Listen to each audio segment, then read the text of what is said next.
Gracias, Catherine, gracias también a nuestro anciano por la bienvenida. Yo me uno a ella y una calurosa bienvenida para todos los que estáis aquí y para todos aquellos que nos escuchan con atención desde sus casas. Todos cuando venimos a este lugar venimos a lo mismo. Venimos a recibir la gracia de Dios. Y en esa gracia lo que esperamos recibir es su perdón, la fortaleza y esas ganas de seguir luchando, esperanzados en que un día las promesas de Dios se puedan cumplir en todos nosotros. Esa es la razón de que vengamos a este lugar para nosotros tan significativo y tan especial. En esta mañana vamos a hablar de las proezas. ¿Qué es una proeza? Pues de entre todas las definiciones que podamos encontrar y que sean válidas, yo he seleccionado esta que tenéis aquí. Una proeza es algo grande. Y ese algo es tan grande que causa la admiración de cualquiera, de todos los demás. No me digáis que no es bonita esta definición.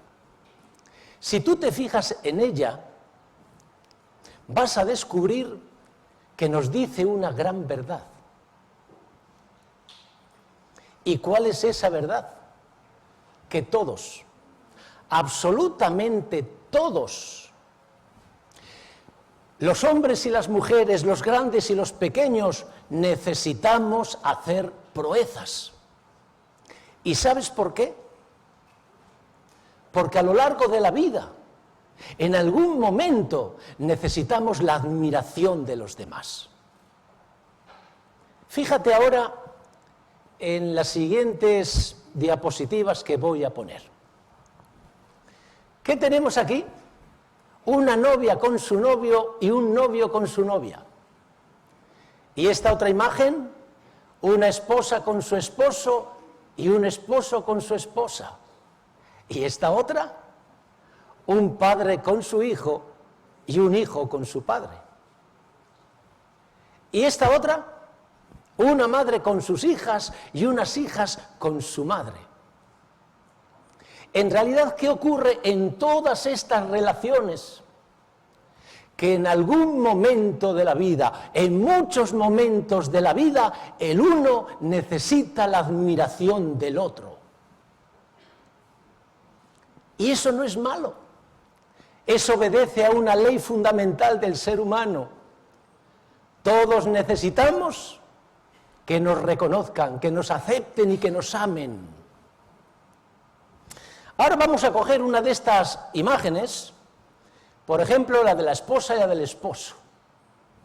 ¿Qué ocurre cuando alguien te mira con una mirada de admiración?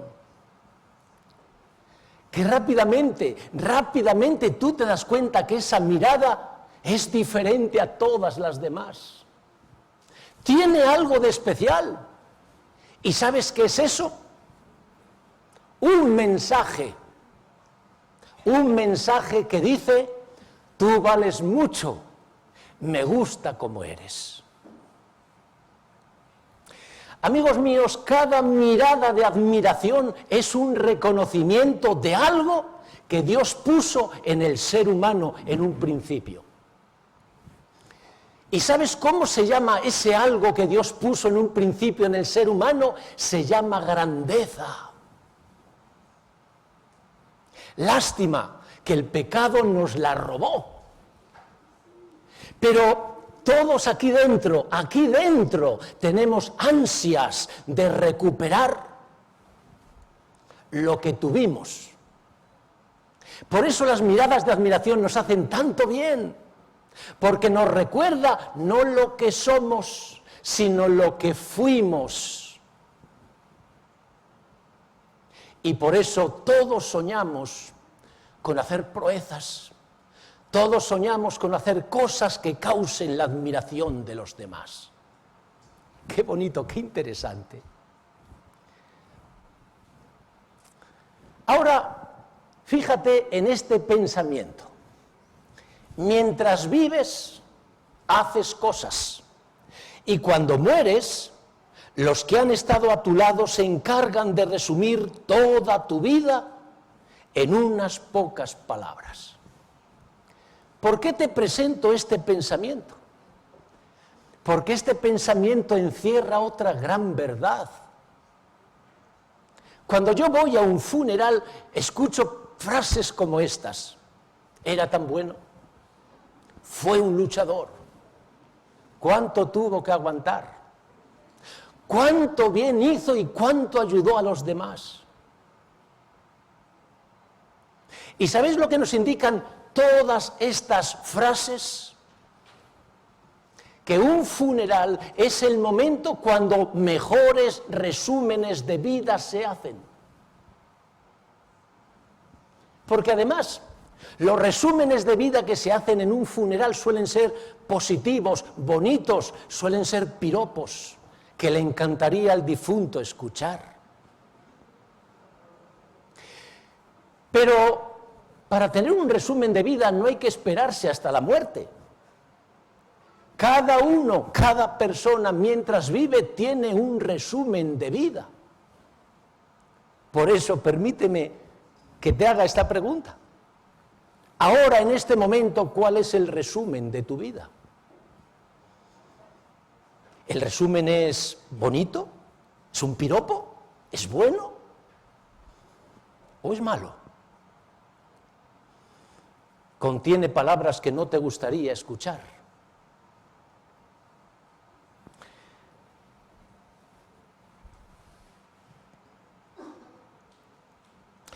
Hay una segunda pregunta que es bueno hacerse. ¿Iguales o diferentes?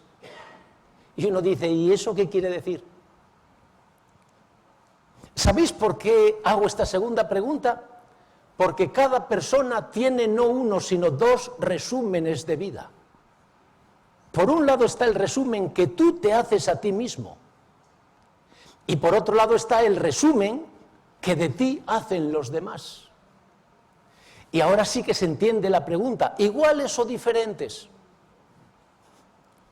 ¿Sabes lo que ocurre? Que normalmente los dos resúmenes nunca coinciden. ¿Y sabes por qué? Porque cada persona tiene unos mecanismos de defensas que le impiden verse tal cual es.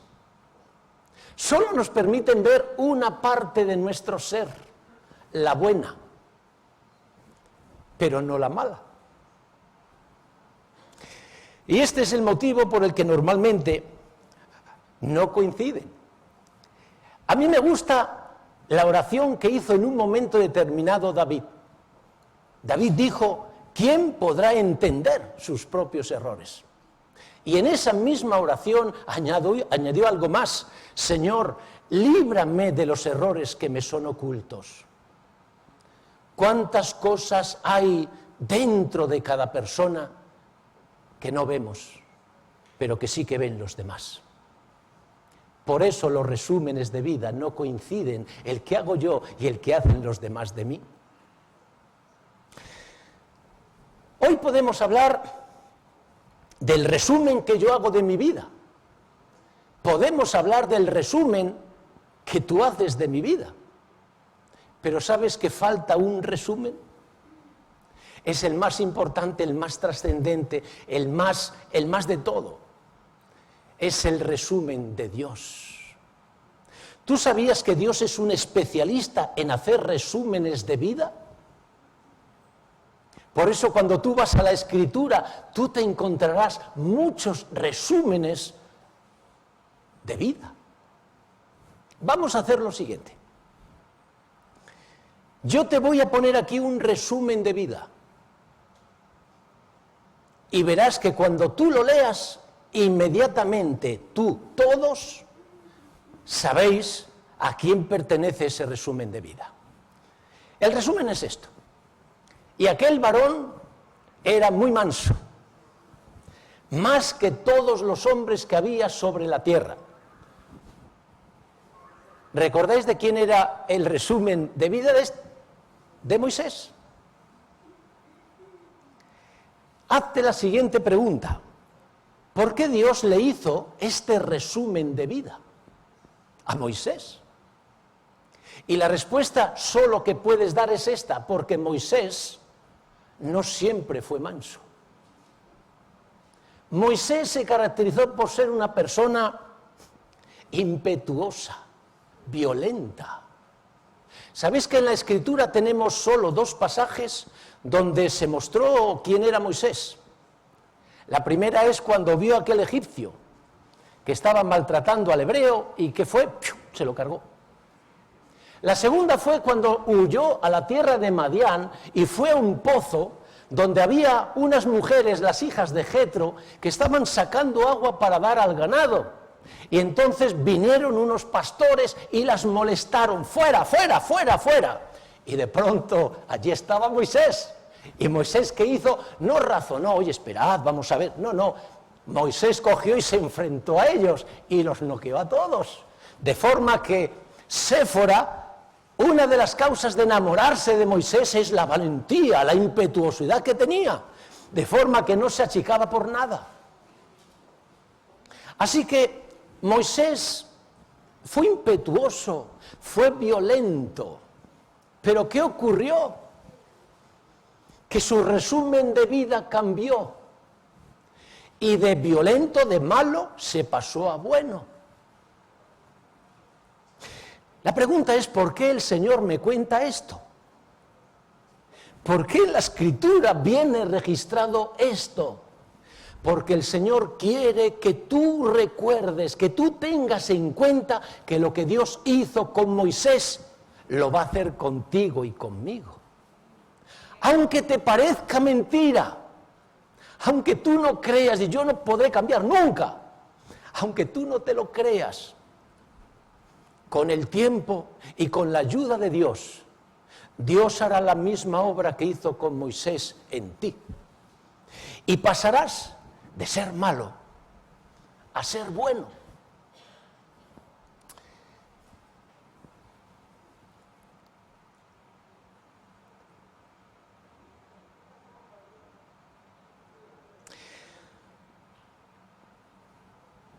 No me extraña que el Señor nos deje este mensaje tan bonito. No perdáis pues vuestra confianza, que tiene grande galardón. ¿Cuántas veces nuestras faltas, nuestros defectos nos tiran, nos desaniman?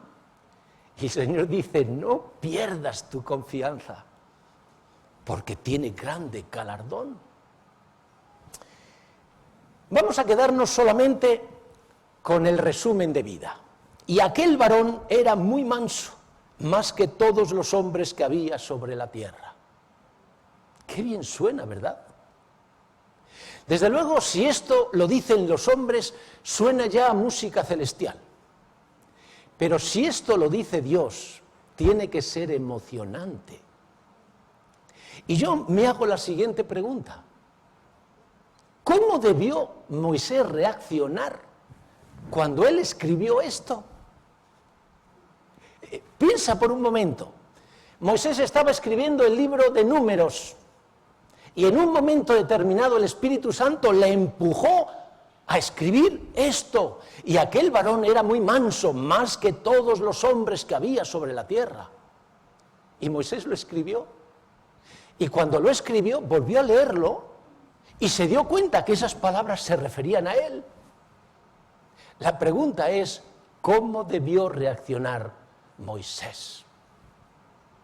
Yo creo que se debió dejar la pluma o lo que utilizase para escribir y se debió poner a llorar. El lloro de la emoción al escuchar que Dios hacía un resumen de su vida de esta manera. No te olvides una cosa. Durante toda su vida, Moisés luchó contra este defecto. Y cuando él cumplió 80 años, 80 años. Finalmente el Señor le da una certificación y le dice: Moisés, has vencido. Emocionante.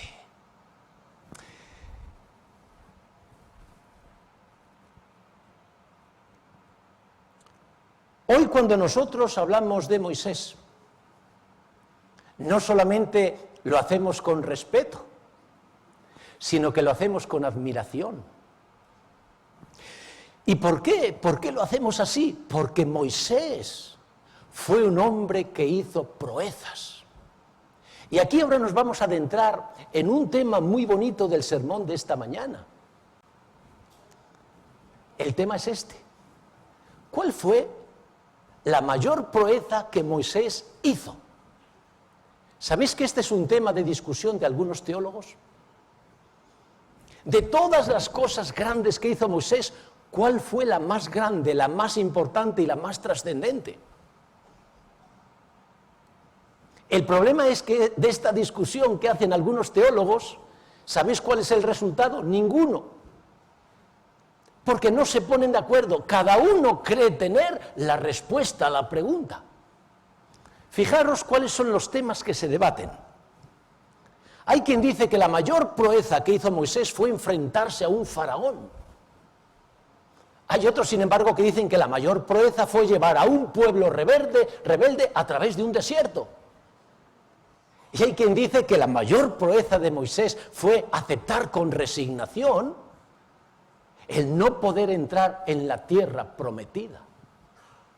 Y la pregunta es, ¿cuál de las tres cosas que tenemos aquí en la pantalla fue la mayor proeza? Bueno, en realidad tenemos que reconocer que las tres fueron grandes proezas. No debió ser fácil enfrentarse a un faraón con todo lo que implicaba. Era su propia muerte.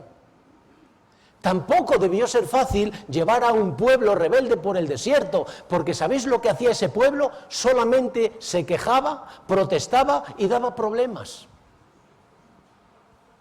Y tampoco debió ser fácil aceptar la resolución que Dios le dijo: tú no entrarás en la tierra prometida. Eso debió ser durísimo. ¿Por qué? Porque toda la ilusión de Moisés, la ilusión de toda una vida, ¿cuál era?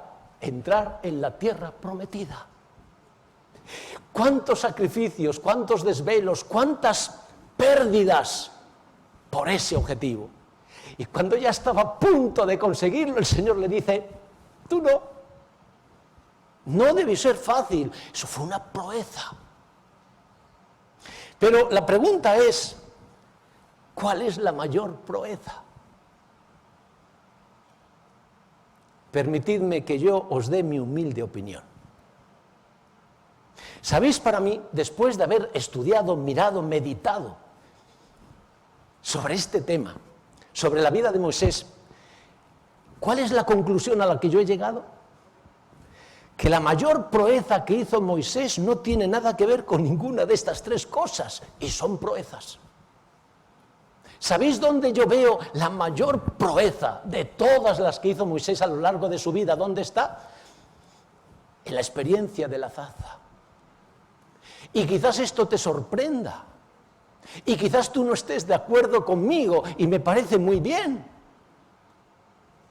Por eso permíteme que yo te dé tres motivos que me han llevado a pensar que la mayor proeza que hizo Moisés tiene que ver con la zarza. Vamos a leer 3 versículos que nos pondrán un poco en sintonía. Primer versículo: apacentando Moisés las ovejas de Jetro, su suegro, llevó las ovejas a través del desierto y llegó hasta Horeb, el monte de Dios. Y se le apareció el ángel de Jehová en una llama de fuego en medio de una zarza. Y él miró y vio que la zarza ardía en fuego y la zarza no se consumía. Entonces Moisés dijo: iré yo ahora y veré esta grande visión. Vamos a comentar los 3 motivos por lo que a mí me parece que la experiencia de la zarza fue la proeza más grandiosa que Moisés hizo. Primer motivo, es una pregunta. ¿Por qué cuando hablamos de proezas siempre pensamos en cosas grandiosas y espectaculares? Este ha hecho una proeza. ¿En qué piensas? Si le dices, se ha comido la comida en media hora, ¿es una proeza? ¿Por qué pensamos de esta manera? Es muy fácil, porque la vida nos ha enseñado a pensar así. Y el problema es que cuando tenemos aquí dentro ciertos conceptos y vamos a la Escritura, no somos capaces de ver nada más que lo que tenemos aquí. ¿Tú te das cuenta? Piensa en una cosa. Cuando hablamos de las cosas de Dios, Dios siempre es diferente a nosotros. Dios ve de forma diferente, valora las cosas de forma diferente a como vemos nosotros y valoramos nosotros. Ten en cuenta lo siguiente: una proeza para Dios no es un espectáculo. La proeza para Dios tiene que ver con la trascendencia.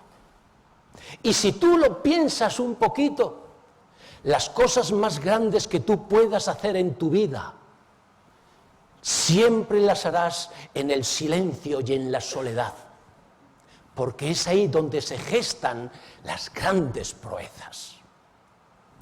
El segundo punto que quiero considerar contigo es este. ¿Por qué el ir a la zarza? Esto no es una pregunta, sino es como una afirmación, ¿verdad? ¿Por qué el ir a la zarza debe ser considerado como una proeza? ¿Cuál es lo más importante que se puede hacer en este mundo? Y los creyentes tenemos que decir, lo más importante es encontrarnos con nuestro Dios. Ahora mira a la gente de fuera. ¿Qué ocurre? La gente mira, la gente ve, pero la gente no entra. ¿Sabes dónde la gente entra? En los grandes estadios, en los grandes espectáculos, en las grandes ceremonias, pero no en las iglesias, en los lugares donde se encuentra Dios. Porque si toda la gente entrase en la iglesia, ¿cómo tendrían que ser las iglesias? Enormes, grandiosas. ¿Y cómo son las iglesias? Pequeñas. Interesante.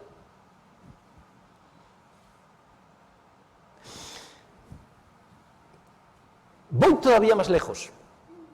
¿Qué ocurre con nosotros los creyentes? Que por el tiempo, por los horarios, por las distancias, nunca encontramos el momento de venir aquí. La ubicamos una vez a la semana y el tiempo especificado. Yo pregunto, ¿tú sabes lo que ocurriría si cada día, cada creyente viniese a este lugar a encontrarse con su Dios 5 minutos? Y uno puede pensar, pero 5 minutos, ¿qué más da? Pues ya estoy en casa. No, aquí. Porque todos los días 5 minutos en la casa de Dios ante su presencia, ¿sabes lo que ocurriría? Milagros en la vida de todos los creyentes. Pero esta es nuestra situación. El trabajo, el tiempo, los horarios, la distancia. No encontramos el momento de venir ante la presencia de Dios para estar con Él, aunque sea en silencio, sin hablar, solo con Dios, acompañándole.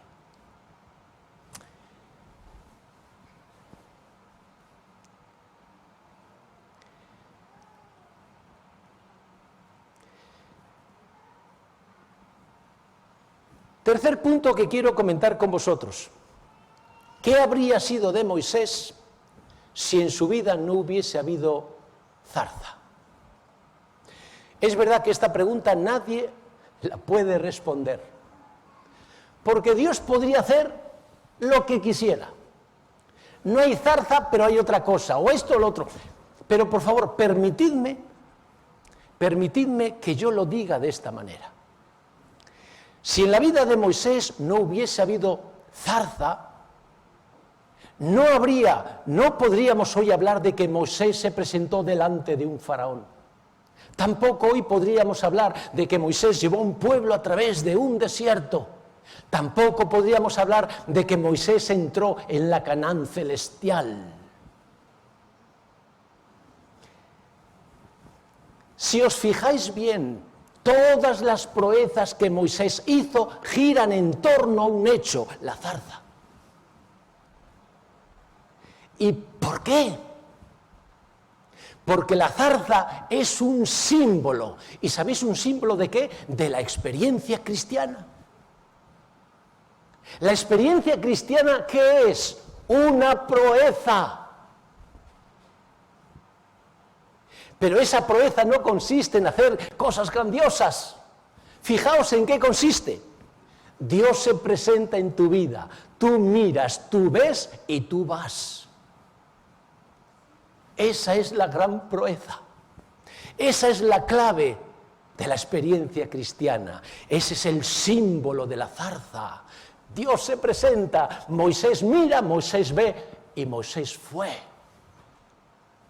Y eso que nos pasa desapercibido fue la clave para que viniesen una cantidad grandiosas de proezas.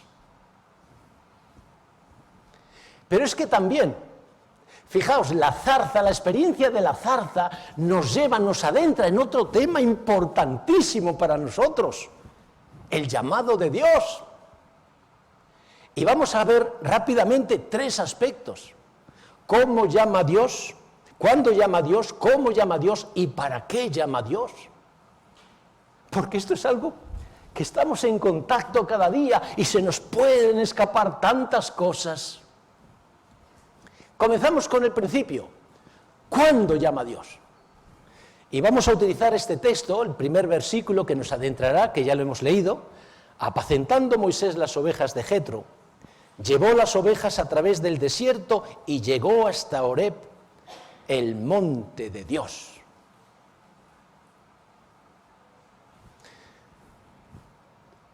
¿Tú qué ves en este texto? Porque cuando uno mira bien, uno se da cuenta que este texto lo que muestra es cómo le cambió la vida a Moisés. Moisés fue un hombre que pudo tenerlo todo y finalmente terminó sin tener nada. El texto nos habla de 3 cosas. Nos presenta a Moisés estando solo, con ovejas que no eran suyas y en un desierto. ¿Tú te das cuenta de esto? Esto es como una especie de desafío que el enemigo le lanzaba a Moisés para provocarle. Es algo así como esto: si hubieses venido conmigo, porque recuerda lo que dice la Biblia, la palabra de Dios, Moisés escogió dejar de ser hijo de Faraón para seguir con el pueblo de Dios siendo maltratado. Y Satanás es como si le dijese: si te hubieses quedado conmigo, tú tendrías gloria. Y ahora, ¿dónde está tu gloria? Estás solo. Si tú te hubieses venido conmigo, tú tendrías un gran ejército. Y sin embargo, mira lo que tienes ahora, unas cuantas ovejas. Si tú te hubieses venido conmigo, tú gobernarías el mundo. Y ahora, ¿qué es lo que tienes? Un desierto. ¿Tú te das cuenta de esto? La provocación que el enemigo le debió lanzar. Tú no mereces esto. Tú podías haber tenido todo. ¿Y sabes qué es lo más llamativo de todo? Que cuando tú te pones a leer el relato bíblico en Moisés o de Moisés, no sale ni una queja, ni una protesta, ni un enfado. ¡Wow! Y yo cuando veo esto y me quedo admirado. Porque normalmente cuando uno hace un sacrificio grande para Dios, Uno lo que espera es la recompensa. Le di 5 y Dios me dio 10. Y venimos a la iglesia y contamos el testimonio, hermanos. Fijaos, yo fui fiel en esto y Dios me recompensó con creces. La pregunta es, ¿qué ocurre cuando tú lo das todo y no tienes nada? Por eso lo admirable, lo que no podemos pasar por alto, ¿cómo es que ese hombre Moisés, viendo todo lo que tuvo, todo lo que perdió y lo que tenía, no expresó queja, ni protesta, ni siquiera se enfadó? Y podemos decir, anda, ¿y cómo sabemos nosotros que Moisés no se enfadó? Es muy fácil. Él tenía un ganado y Jetro le dice, ala, apaciéntalo, llévalo a donde quieras. ¿Y a dónde lo llevó Moisés? Al monte de Dios. Si Moisés hubiese estado enfadado con Dios, ese sería el último sitio donde iría. Pero la demostración de que no estaba enfadado es que cada día, ¿dónde iba? Al monte de Dios. ¿Y sabes lo que significa ir al monte de Dios? Que Moisés trabajaba, pero a la vez que trabajaba, miraba hacia arriba y decía, Señor, ¿tienes algo para mí? ¿Y sabéis cuánto tiempo hizo esto? 40 años. 40 años yendo al monte Horeb, al monte de Dios, mirando mientras trabajaba hacia arriba y dice, Señor, ¿tienes algo para mí? 40 años preguntando sin respuesta. Increíble. Pero un día Dios respondió su pregunta. ¿Y cómo respondió? A través de una zarza.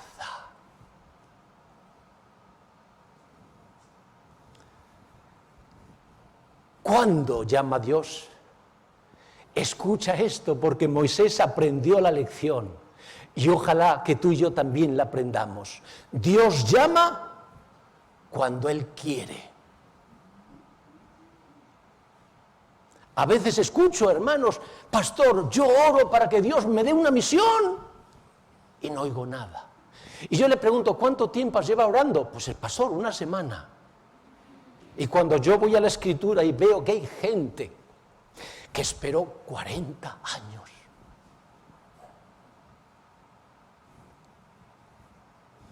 ¿Cómo llama a Dios? Y aquí tenemos que decir dos cosas. La primera cosa es que Dios llama de muchas maneras. Dios no tiene una única manera de llamarte. Dios tiene tantas maneras como personas hay en el mundo. Porque recuerda esto, Dios cuando llama tiene en cuenta el momento, la situación y las circunstancias que tú tienes. Por ejemplo, ¿cómo le llamó a Moisés? Moisés estaba en un desierto, en un monte, apacentando ovejas. ¿Y cómo le llamó? A través de una zarza. La pregunta es, ¿cómo te llamará a ti? ¿Cómo te llamará a ti? Haz la aplicación. Si eres estudiante, si eres trabajador, si eres una ama de casa, si eres un jubilado, si eres joven o niño, ¿cómo te llamará a ti? A cada uno de forma diferente. Ahora, otro aspecto a tener en cuenta, cuando Dios llama, llama en el silencio. Yo cuando voy al relato me quedo admirado porque Dios no, desde la zarza no le dijo, Moisés. Y entonces Moisés, que estaba abajo, miró, ¿quién me llama? ¿A qué? ¿Qué? Ven para aquí. Y Moisés subió. ¿Cómo le llamó? ¿Cuánto ruido hizo Dios para llamar a Moisés? El ruido que hace el fuego que quema una zarza sin quemarla. Es decir, eso en lo alto de una montaña es nada. Y entonces viene la pregunta, pero si Dios no hizo ruido para llamarle, ¿cómo es que Moisés se dio cuenta de que le llamaba. Y aquí viene la clave. La clave, ¿sabes cuál es? Porque Moisés cada día miraba el monte de Dios. Esto es como el buzón.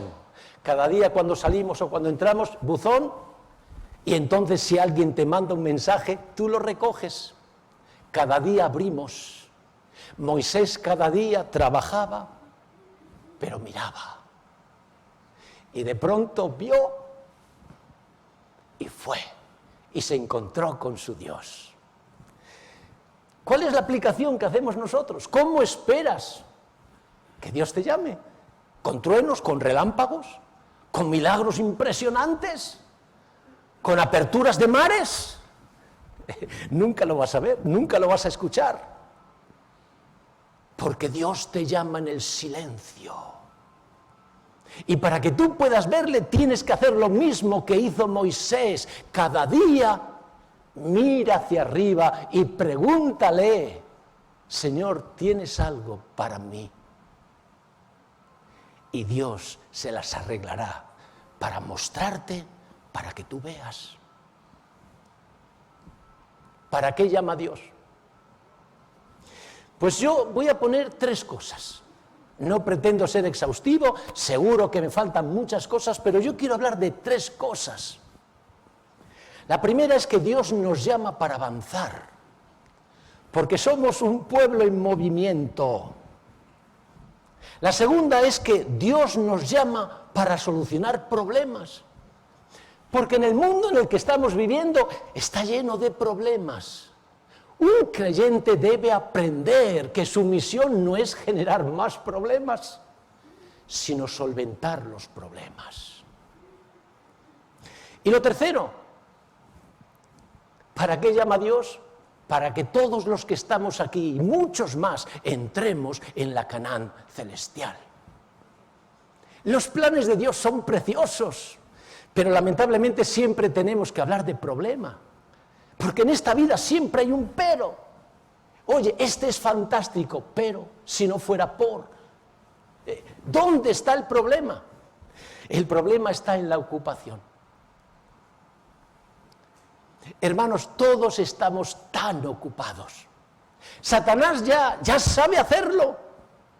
Todos tenemos tantos compromisos, tantas cosas, que fijaos qué es lo que hacemos nosotros. Nosotros miramos.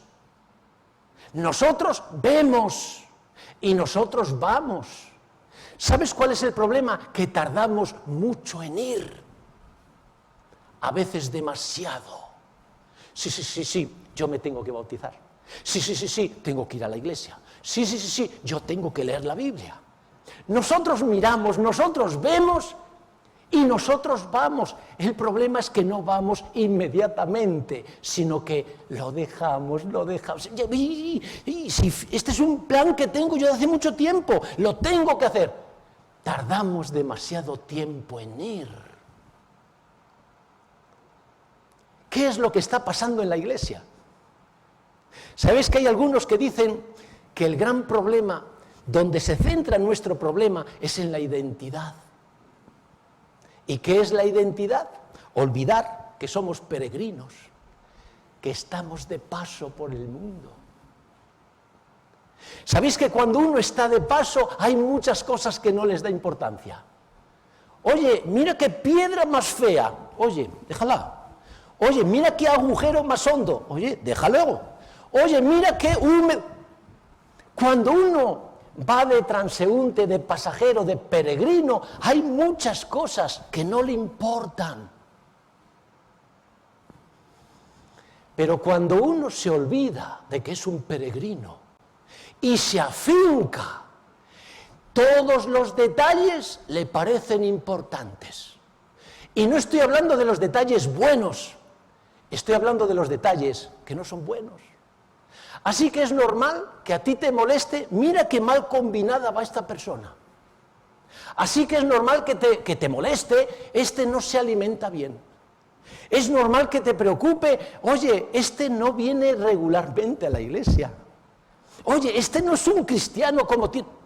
Nosotros nos quedamos con los detalles negativos Y sin darnos cuenta nos vamos llenando de veneno, de veneno, de veneno. ¿Y qué ocurre? Que nuestra vida, sin darnos cuenta, empieza a cambiar, se empieza a transformar y de pronto un día descubrimos que estamos en un sitio donde nunca esperamos llegar y que somos de una manera que nunca quisimos ser. ¿Y todo por qué? Porque hemos perdido nuestra identidad. Le damos mucha importancia a los detalles que no la tienen y nos olvidamos de los detalles importantes. ¿Cuál es la solución? Mira cada día hacia arriba.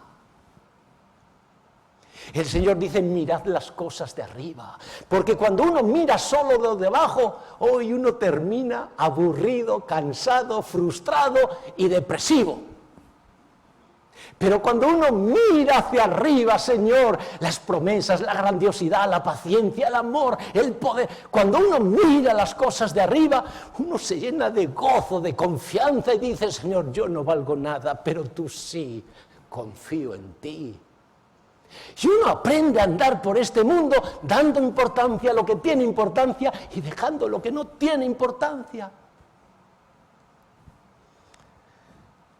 Y yo concluyo. Y concluyo resaltando 3 puntos que hemos tratado en esta mañana. Recuerda, todos necesitamos hacer proezas.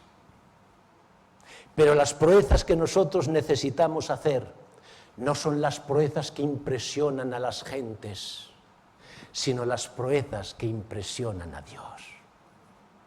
Segundo, recuerda que la mayor proeza para Dios es que cuando Él te llame, tú vayas. Y tercero, no te olvides cada día de mirar al monte Horeb, hacia arriba, porque si Dios te tiene que mostrar algo, no lo hará mientras mires hacia abajo. Mira hacia arriba y con paciencia espera, porque Dios no se olvida de ti.